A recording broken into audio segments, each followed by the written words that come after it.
The Federal and New South Wales governments have signed a $2 billion natural gas deal, but the Premier insists her state won't soften restrictions on gas exploration. New South Wales will need to free up more gas for domestic use in return for support to build interconnectors and non-coal power generation programs. The Premier today all but confirms Santos Narrabri gas project will be given the go-ahead. Gladys Berejiklian insists the deal won't lead to more onshore gas exploration. Well, obviously the government's in the final stages of considering a Narrabri gas proposal, and that will meet these targets. Yeah. Premier, can you commit to getting rid of gas exploration bans in order to find this 70 petajoule? Well, we don't need to change our policy position at all. So we already have a number of projects in the pipeline which we're hoping will satisfy these arrangements. Scott Morrison says he hopes the deal will lead to similar agreements with the states.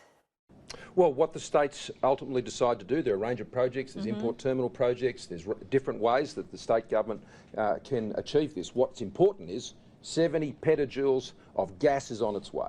I said on Wednesday we've got to get the gas, and we've been working so well together with New South Wales, working through those issues for them to be in a position where they've made this great commitment today. I'd like to see other state governments make similar commitments, and I'm happy to work with them to achieve it.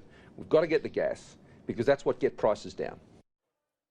Labor leader Anthony Albanese says the government has a history of prioritising New South Wales over other states.